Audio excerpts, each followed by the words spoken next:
एक बूढ़े बाप की दुख भरी कहानी। एक 80 वर्षीय व्यक्ति अपने 45 वर्षीय उच्च शिक्षित बेटे के साथ अपने घर में सोफे पर बैठा था।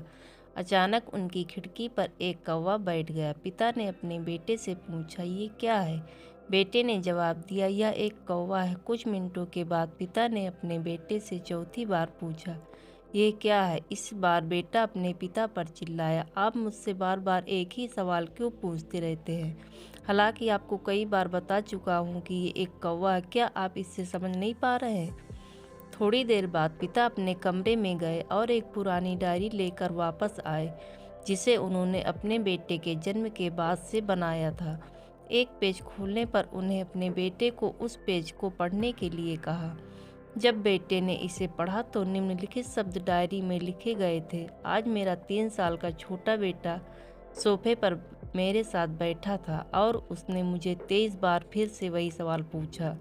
मुझे इस बात से बिल्कुल भी चिढ़ नहीं हुई कि मैंने अपने मासूम बच्चे के लिए प्यार महसूस किया है, जबकि छोटे बच्चे ने उससे 23 बार पूछा, ये क्या है? पिता को 23 बार पूरे सवाल का जवाब देने में कोई जलन महसूस नहीं हुई।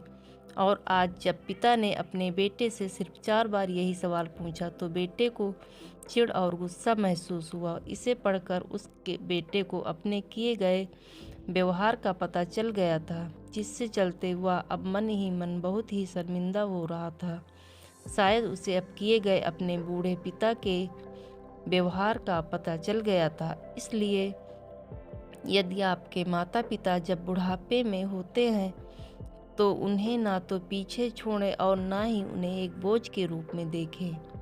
मैं अपने माता पिता को हमेशा खुश देखना चाहता हूँ। जब से मैं छोटा बच्चा था उन्होंने मेरी देखभाल की। उन्होंने हमसे मुझ पर अपने निस्वार्थ प्रेम की वर्षा की है।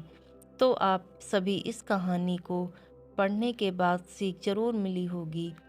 तो आपको ये कहानी कैसा लगा कमेंट में ज़रूर बताएं। थैंक यू फॉर वॉचिंग मेरे दोस्तों। अगर ये कहानी आपको पसंद हो तो मेरे चैनल को सब्सक्राइब कर देना।